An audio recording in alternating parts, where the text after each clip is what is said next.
inserta dentro de esas mudanzas normativas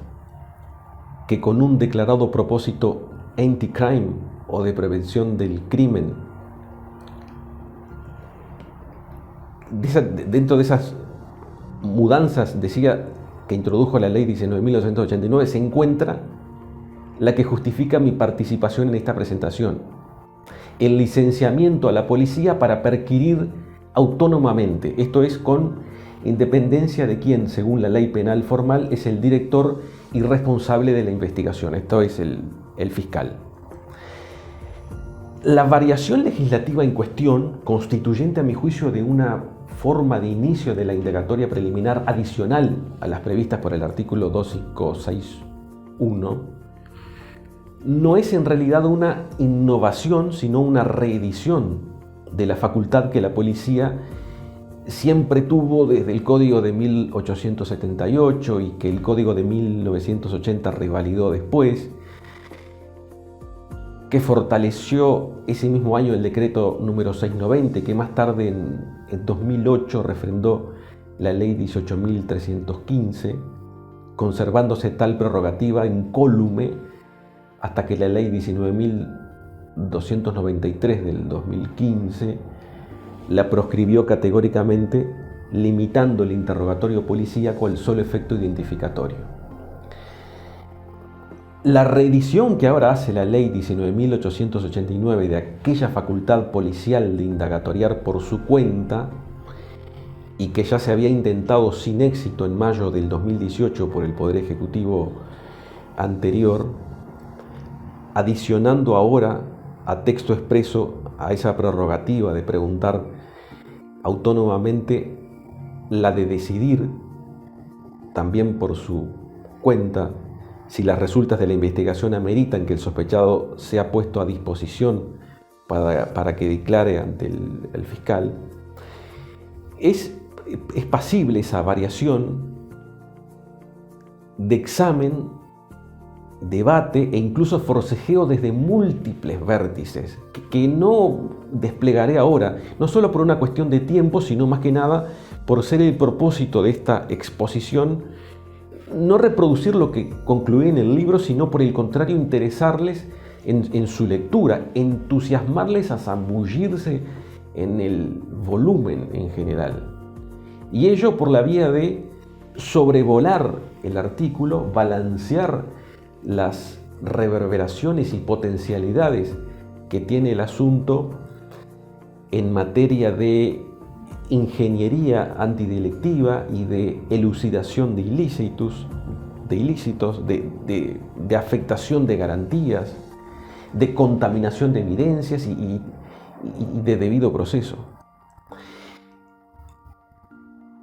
El asunto, ciertamente, desde el momento que la interpelación normada por este artículo 21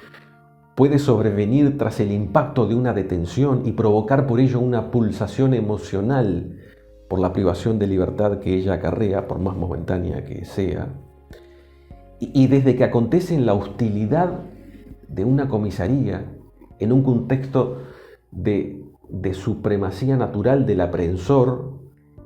que crea en el preguntado una impresión de indefensión y de incertidumbre procesal, es titular esa variación, esa mudanza normativa de una impar sensibilidad jurídica, que en los hechos puede, por más que la del artículo 21 esté limitada a una inquisitio specialis y no autorice una inquisitio generalis, puede no ser compensada por los privilegios que en la letra de la ley se reconocen al sospechoso. Roxin, el alemán, insiste que el gran peligro para el principio nemo tenetur se ipsum accusari gira en torno a la primera declaración policial, pues el inquirido, dice, puede ser sorprendido fácilmente y, aprovechándose de su desconocimiento legal, la policía puede conseguir que admita los hechos que le presenta. Indisputablemente, la circunstancia de ser interrogado por la policía sin noticia del fiscal inaugura un proceso con un acusado disminuido, e intimidado, donde el Estado, por decirlo de algún modo, corta todos los hilos del ciudadano con su medio y que puede eventualmente ser el acto de inauguración de una sucesión de eventos nociva en sede de garantías del investigado.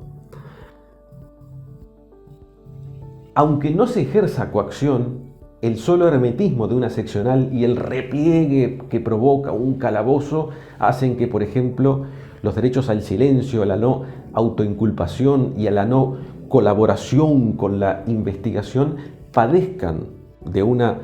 aflicción natural que la garantía de la asistencia letrada puede no llegar a aliviar. Es la constatación de estos extremos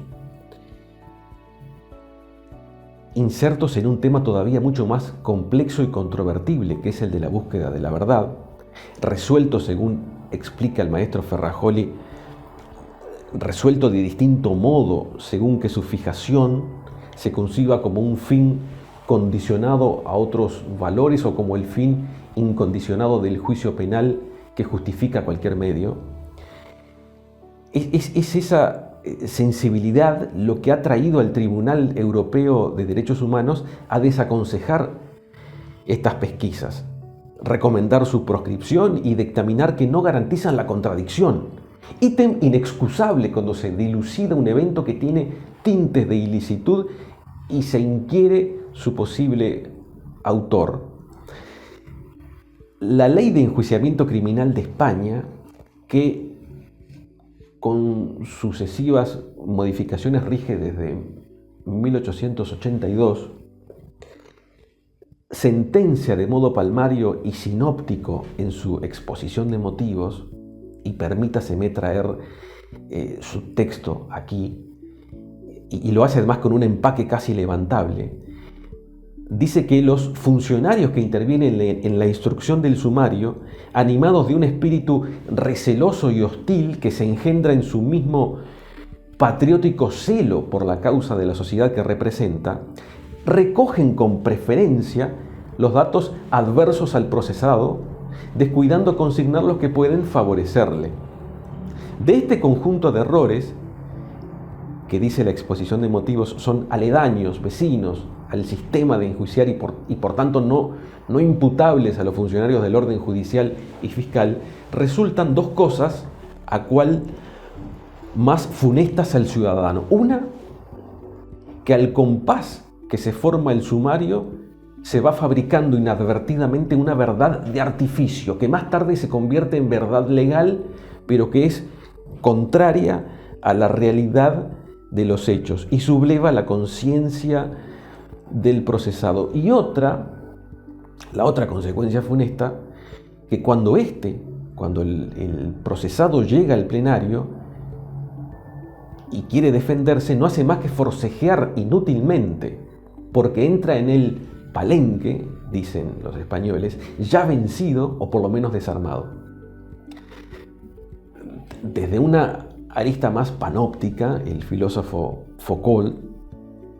ha observado que la intervención de la policía en asuntos jurisdiccionales deviene desventajosa para la justicia. En todos los casos, dice él, pues, o actúa de modo tolerante o lo hace imprudentemente, paralizándola a la justicia a veces y volviéndola en unos casos indulgente e insegura y en otros casos precipitada y severa. La sensatez de estos argumentos y apreciaciones no ha alcanzado, sin embargo, el calibre necesario para recusar posiciones antitéticas que entienden de provecho para el propio sospechado que se permita este acto de interrogación entre el arresto y el apersonamiento del fiscal, como las del celebérrimo magistrado francés Arnold Bonneville de Marsagne, que en el siglo XIX defendía la efectividad antidelictiva de estas prerrogativas policíacas, o más recientemente la perspectiva de Nieva Fenol, que patrocina con entusiasmo el interrogatorio policial bajo el entendido de que es una de las diligencias de las que se suele extraer más datos para la investigación, o el sentir de Vélez Mariconde, cuando decía que no se puede negar a la policía la atribución de recibir declaración al imputado por una razón fundamental, decía él. Ese acto, el de la interpelación policial, constituye la expresión primaria del derecho de defensa. De suerte, agregaba, que dicha prohibición, que prohibir ese interrogatorio implica una restricción al derecho que consagra la Constitución. O las anotaciones de Giovanni Leoni, el procesalista y expresidente de Italia, cuando escribiendo sus memorias acerca de la reforma que se llevó adelante en ese país en 1955, recordó que se analizó, se discutió prohibir el interrogatorio por la policía, pero se eligió autorizarlo, porque tal interpelación se consideró que obra en interés del propio detenido, el cual puede, por ejemplo, aportar en esa instancia una coartada que ponga fin a la sospecha en su contra y le descarte de inmediato de la investigación. Considero que, no obstante el espesor de cada uno de estos silogismos, que la resistencia entre ambas posiciones, entre la que repele este interludio de perquisición por su potencialidad de dañar el interés procesal del preguntado, y la que lo celebra por considerarla una oportunidad de defensa del sospechoso, es más aparente que real,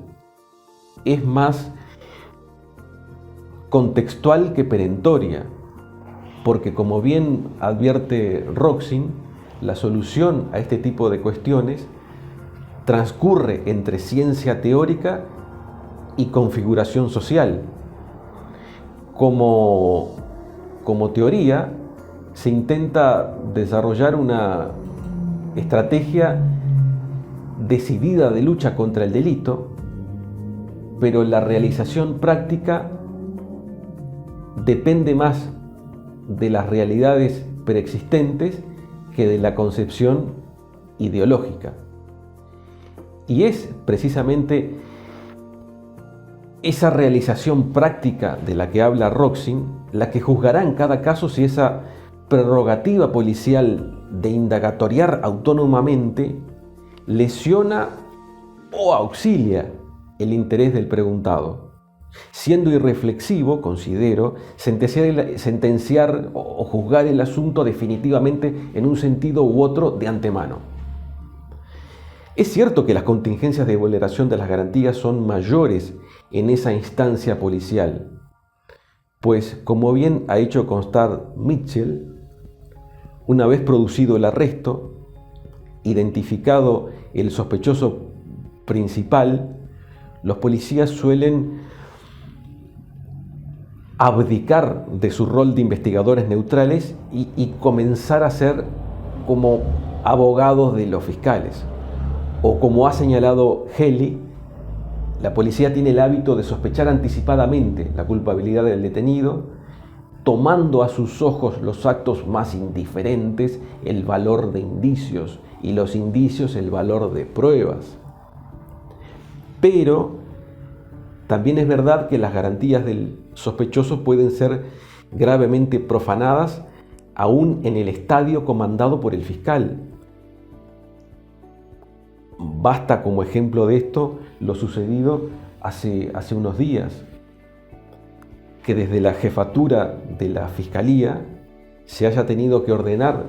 una investigación administrativa interna luego que una testigo manifestara a un juez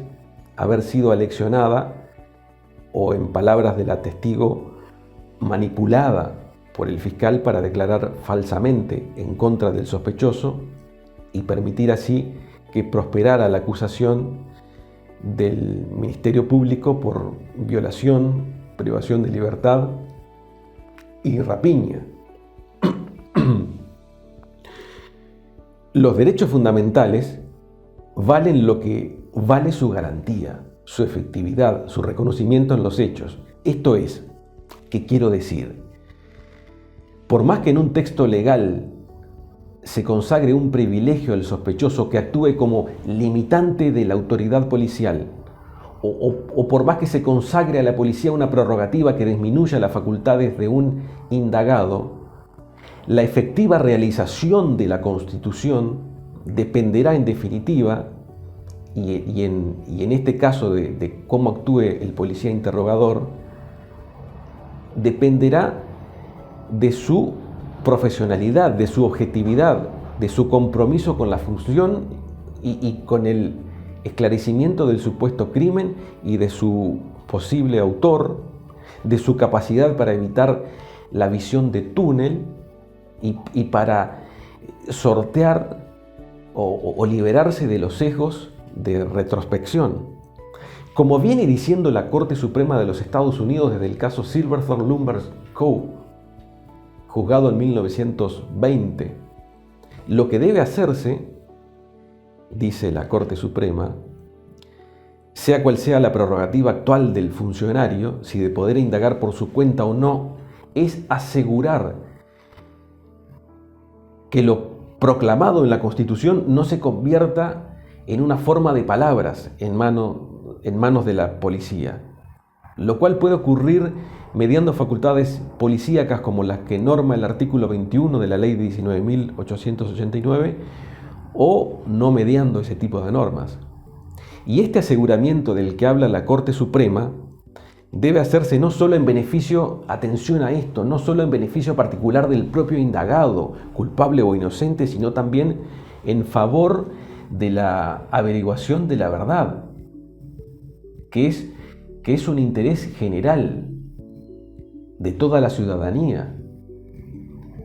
Y digo que debe velarse por una perquisición policíaca autónoma respetuosa de los derechos del inquirido en interés de todos, porque esa indagación bien puede constituirse,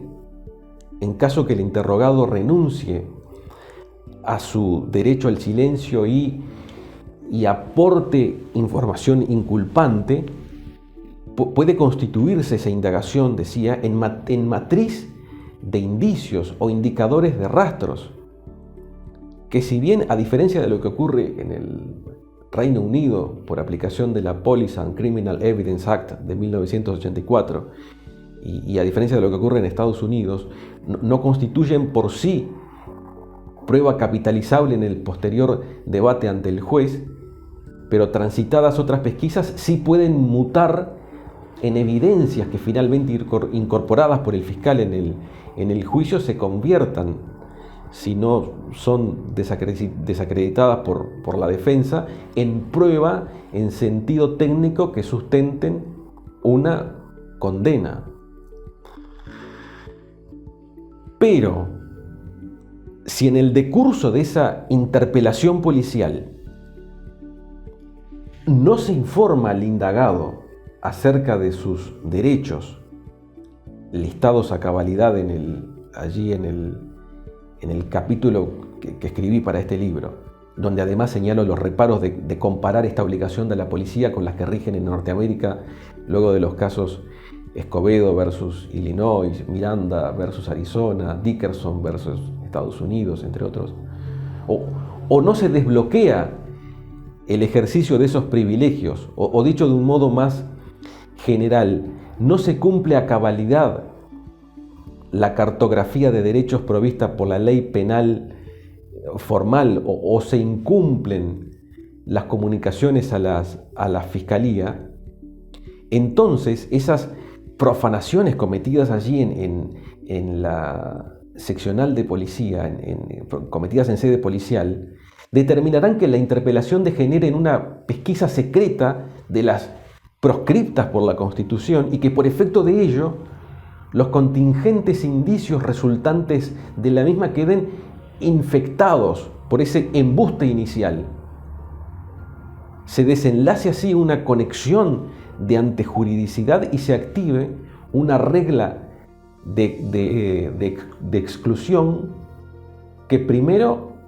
envilezca esa declaración con caricias de autenticidad y luego, en una etapa posterior, recuse la pretensión fiscal de convertir en prueba las pistas a partir de allí obtenidas. Trámites estos de nulidad que, según tiene dicho la jurisprudencia, la defensa solo podrá plantear posteriormente en la audiencia de control de acusación y nunca durante la investigación preliminar, por cuanto ésta no integra el proceso, no tiene aptitud para crear actos anulables, por ser una etapa de colecta de evidencias, no de pruebas, que son las únicas destinatarias circunstanciales de una regla de exclusión. Tal, entonces, es la sensibilidad jurídica de este entreacto consumado en sede policial y tal el temor y el temblor con el cual debe proceder la policía al diligenciarla, que cualquier desatención de los privilegios que asisten al sospechoso en este estadio tiene la potencialidad de desbaratar la legalidad de las evidencias que resulten del interrogatorio y, por esa vía, frustrar el posterior juicio. Para mensurar el celo con el cual los tribunales vigilan esos derechos del preguntado por la policía y al mismo tiempo dimensionar las graves secuelas que puede provocar la infracción a los mismos, voy a citar dos expedientes judiciales que, aunque extranjeros, se han convertido por la universalidad de sus conceptos en precedentes prácticos nomotéticos que transponen su jurisdicción original y que, por haberse procesado con base a normas o en base a normas similares a esta del artículo 21, resultan atendibles en nuestro ámbito. El primero se sustanció ante el Tribunal Europeo de Derechos Humanos. Me refiero al caso Gafgen versus Alemania. Un niño había sido secuestrado en Frankfurt y el delincuente pidió dinero para liberarle. La vigilancia que hizo la policía en el lugar previsto para la entrega del rescate permitió detener a Magnus Gafgen, el secuestrador, quien, al ser interrogado y amenazado por la policía sin presencia de abogado, terminó admitiendo que había dado muerte al menor, revelando además la ubicación exacta del cuerpo. La declaración obtenida de modo forzado por la policía permitió a los fiscales encontrar el cadáver del niño, incautar la máquina de escribir que Gafgen usó para escribir las notas de rescate, permitió recoger las huellas que el auto del secuestrador dejó en la escena del crimen y obtener pistas biológicas desde las cuales se hizo un perfil de ADN que resultó inculpante, que terminó enlazando a Gafgen con el homicidio. La policía justificó la inobservancia de las reglas sobre interrogación alegando que entendió procedente hacer prevalecer la posibilidad de hallar al pequeño, al niño con vida, por encima del derecho del detenido a ser tratado como inocente o a contar con un abogado o a guardar silencio. El abogado del secuestrador, de Gafgen, acudiendo a la doctrina del fruto del árbol envenenado, pidió la exclusión de toda la evidencia obtenida a partir de la declaración en la seccional de policía. Principalmente pidió que se excluyera como prueba el cuerpo del niño.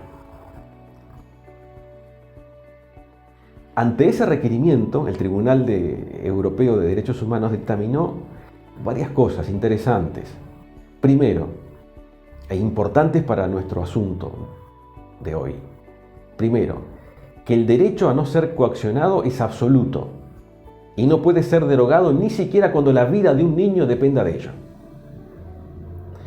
Segundo, que es improcedente hacer, como pretendía la policía, un balancing of interest, sea cual sea la naturaleza del delito. Tercero, por exigencia de las normas del debido proceso, la invalidez de la declaración de Gafgen debió determinar la nulidad de la evidencia consecutiva, es decir, el perfil de ADN, la máquina de escribir y el cadáver. Y cuarto, dijo el tribunal, la contradicción entre el derecho del sospechoso a la exclusión de la evidencia indicada por una declaración irregular y el derecho de la víctima y la sociedad a la averiguación de la verdad y la persecución del delito debe resolverse encareciendo el derecho del indagado a un juicio justo y la sanidad del proceso penal. El segundo es el caso de Christopher Halliwell, el cual, tras una industriosa investigación que aportó numerosos indicadores de prueba, fue detenido por el homicidio de Sian O'Callaghan, cometido en Inglaterra en 2011.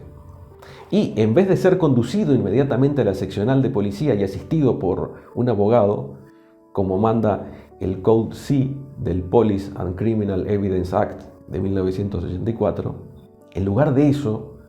fue llevado a un campo abierto e interrogado a solas por el detective Stephen Fulcher.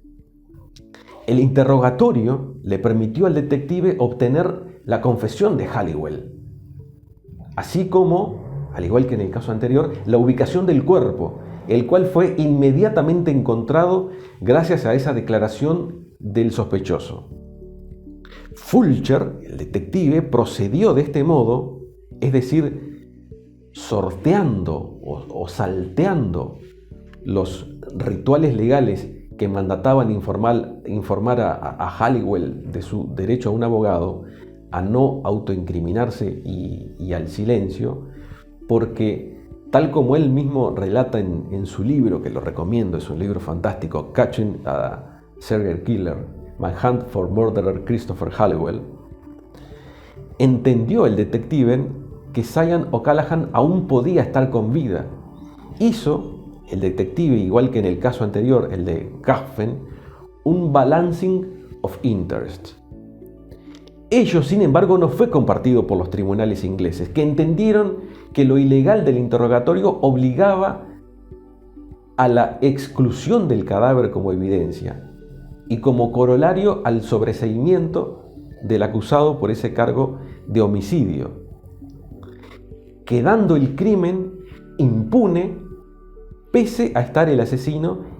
indisputablemente identificado. Hasta aquí